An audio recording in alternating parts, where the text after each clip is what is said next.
The internet. A vast digital landscape of information, connection, and creation. At your fingertips, one simple search away, lies virtually everything imaginable. But there's something that the early days of the internet possessed that today's experience has lost. A sense of curiosity, wonder, and nostalgia. Pinball, Minesweeper, and The Office Assistant were memorable staples during the early to late 2000s. But among all this, nothing captured our collective imagination quite like early YouTube. A digital Wild West where anyone could share anything and we would watch, endlessly fascinated. A time where you never knew what you would stumble upon when opening the webpage. Sometimes it would even be something you'd least expect.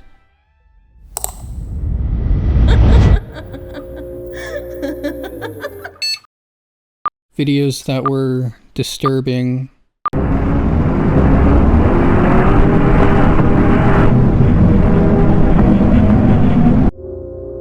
Uncanny.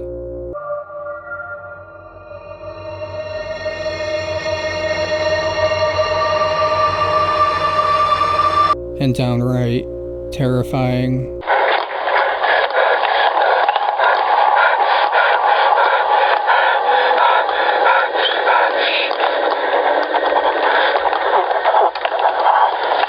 You ever wonder what that cursed Japanese Kleenex commercial meant? They walk by the grass and they look at the grass.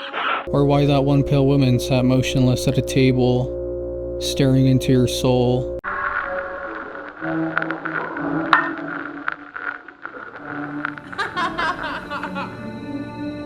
Yeah, me too. In this series, we'll explore the disturbing content that's been remembered by many over the years but has since faded into the background. To start, we'll explore videos that many remember, and with each archival release, we'll find ourselves watching more obscure and unsettling content that few have ever seen. Welcome to YouTube's Darkest Archives.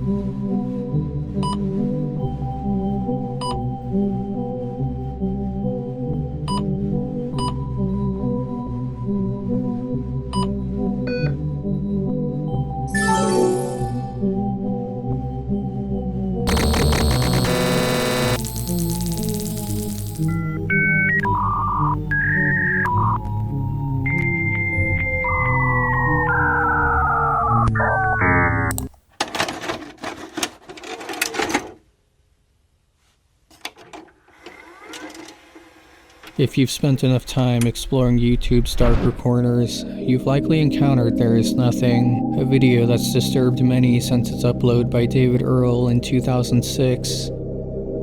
At first glance, something is off.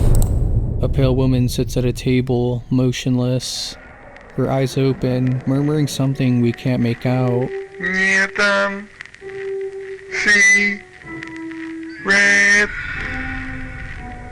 She collapses face first into the bowl in front of her. As the camera slowly pans outward, we discover the room around her is engulfed in flames.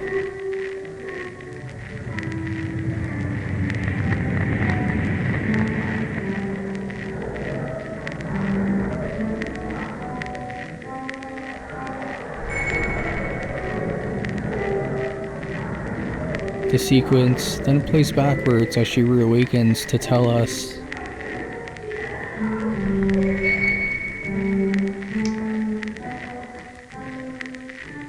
There is nothing.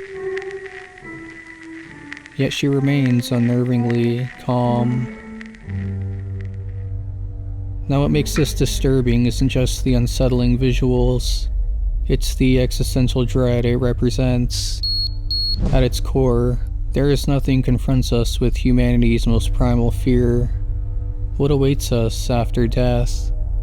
You see, this pale woman exists in a liminal space, a threshold between life and death.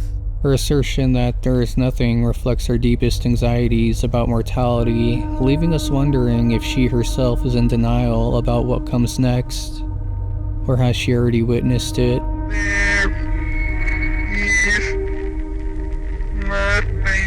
After death. So why was this created? David created this to invoke the feeling of uncertainty and wanted us to question reality and our perception of it. The dreamlike quality it represents gives us a sense of reality folding in on itself. We aren't just watching a creepy video, we're witnessing our own fears.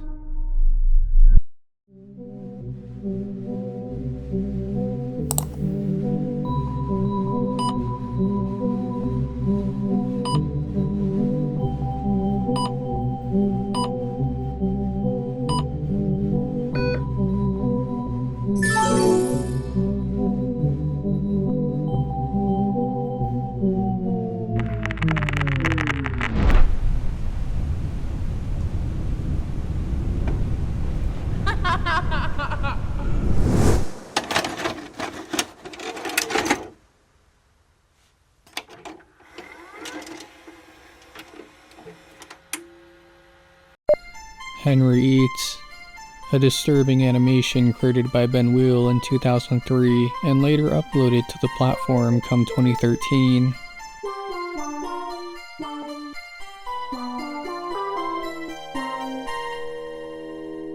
The video opens with a disembodied brain consuming the heads of miniature human figures on a conveyor belt.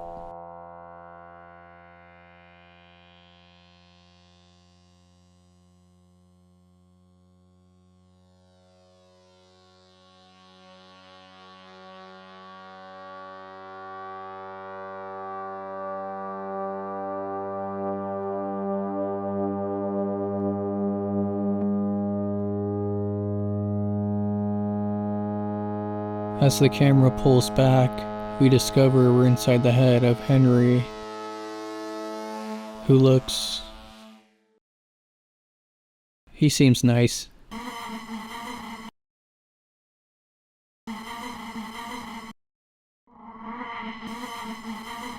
A tooth-shaped fly with a spigot attachment enters the scene, connecting to Henry as a mysterious fluid pours into a mug.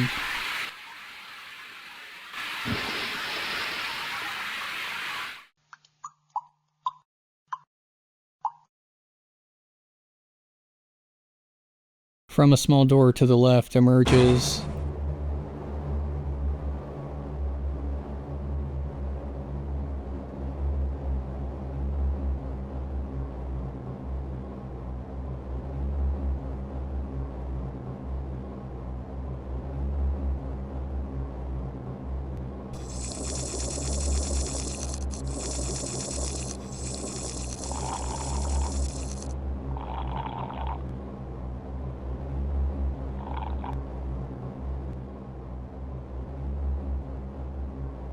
an unsettling person who drinks from the mug before retreating back inside.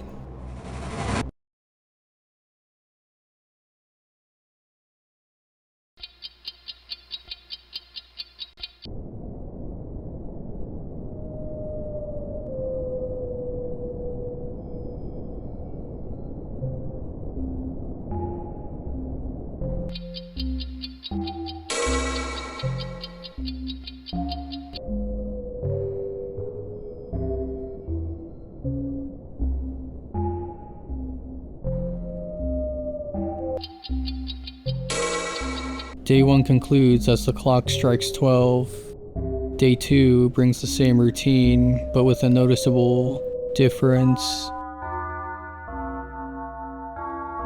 In the surrounding woods, a dinosaur appears and begins racing towards Henry's home.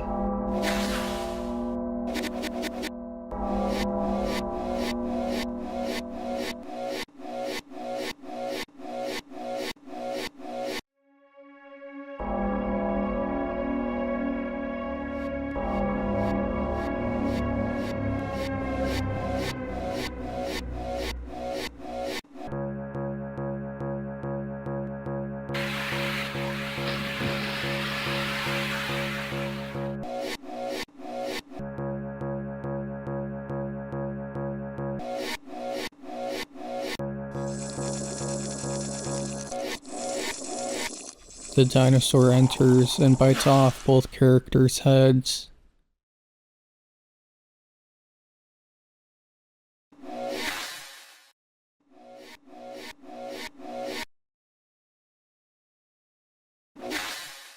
The conveyor belt of miniature men stop and the cycle ends. Henry, now headless, stares out the window while this strange song plays in the background. A confusing video that represents something far more personal and disturbing than what the imagery suggests. Ben described it as a visualization of living isolated in the woods while inner demons consume him from within. But most unsettling is the final shot with Headless Henry still visible in the window as the song continues to play, letting us know that tomorrow will come, and despite decapitation, Henry's routine may continue in some demented form. His suffering is kind of like our own inner torments, finding no easy ends.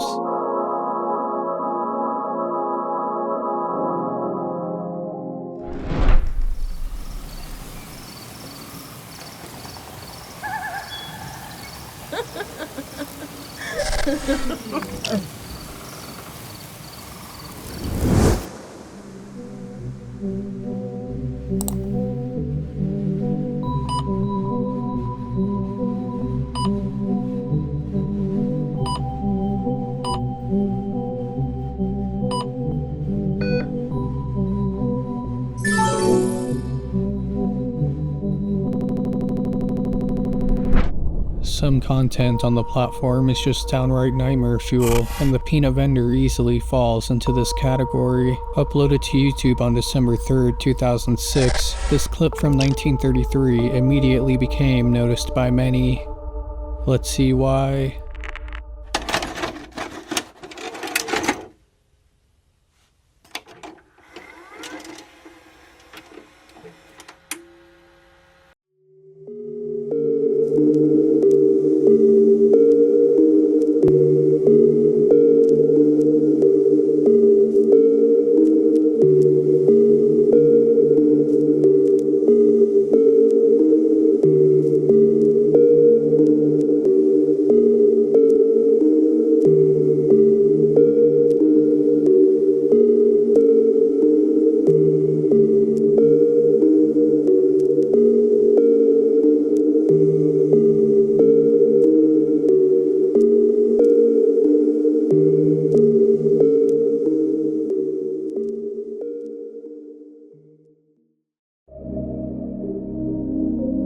A combination of jerky stop-motion animation and scratchy audio recording creates an atmosphere of pure discomfort.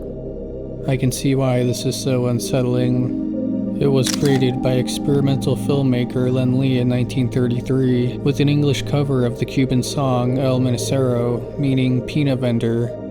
At the time, it was intended to be sweet and adorable, though it had the complete opposite effect and would scare many once uploaded to YouTube in 2006.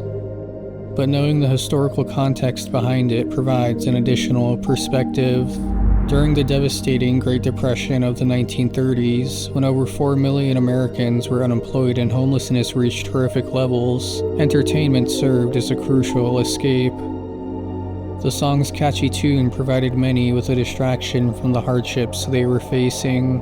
It was considered innovative and entertaining in its era, but decades later, it's now a source of nightmare fuel for the new generation, triggering the uncanny valley effect and bringing discomfort that's bound to keep you up late at night.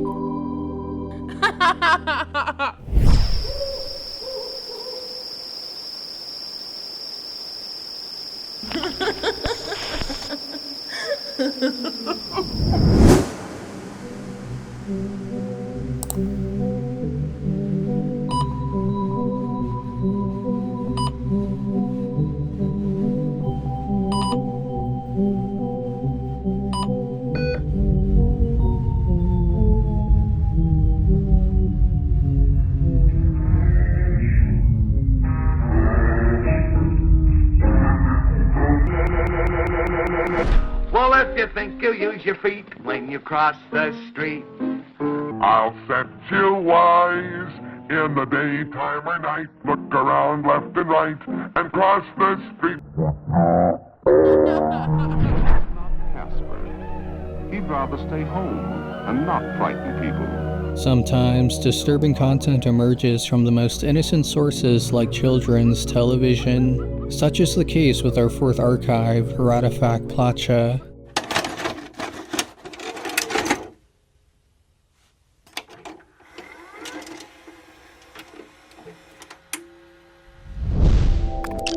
A character that appeared on the Czechoslovakian children's program Slněko from 1979 to 1989. The show aired while the country remained under communist control, and Ratafak was purposely designed to not be the smartest. He would constantly attempt to mislead children with clearly flawed information, and in turn, viewers would feel compelled to correct him.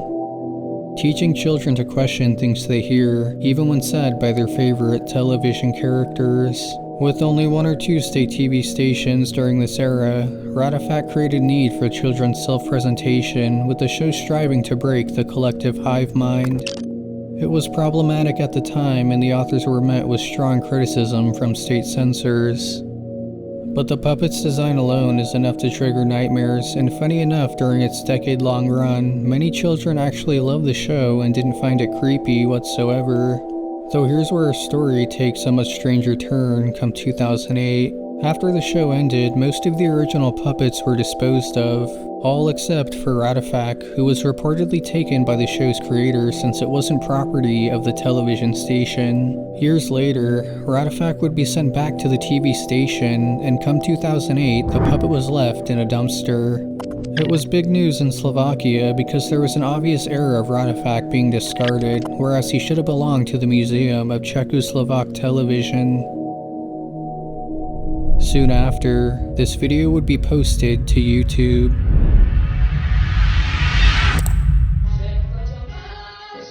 In this, we see Ratafak singing a song in Slovak while dancing around a creepy staircase. It was footage that never appeared in any official broadcast of the show.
People online suggest someone found the discarded puppet, and in some state of obsession, created the nightmarish fool themselves, giving new life to a character that should have remained in the past.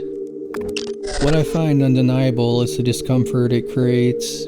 A once beloved children's character, now something much more unsettling, dancing alone on a darkened staircase, decades after its intended purpose had ended.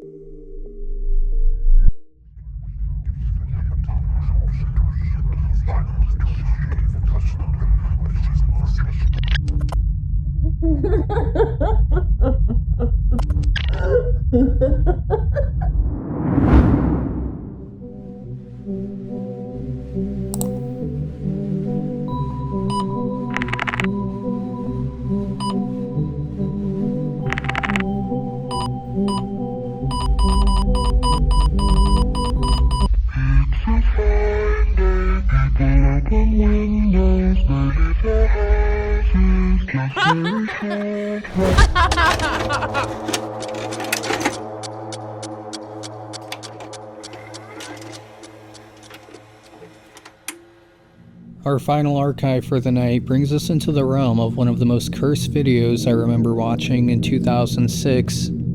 A Japanese Kleenex commercial from 1986 that was said to curse those who watched it after midnight.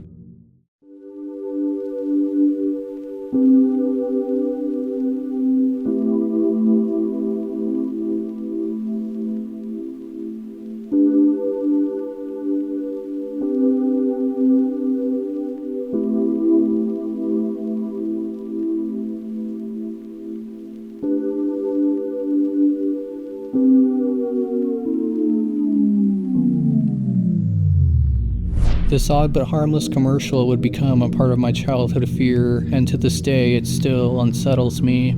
Rumors spread shortly after its upload to YouTube, claiming that viewers who watched the video at midnight would experience a distorted version that was said to curse those who watched it. Now, of course, the commercial wasn't actually cursed. There were some far-out rumors that people had mysteriously passed away after watching the distorted midnight version, but they obviously turned out to be false. Gotta love the internet. It's a perfect example of how the internet transforms something harmless into your worst nightmare. Now that's all for tonight, but remember, this is just the beginning of our new series. With each release, you'll start to see things you never have before, as I've been spending time behind the scenes finding videos that few have witnessed. I plan to release these every 2 weeks, or possibly each week while I work on the bigger projects as well, and the next one is coming very soon, and it's one that many of you have been asking me to cover since Greylock. I hope you enjoyed, and if you have anything creepy you would like me to cover, shoot it to my email here. Thank you for watching, and good night.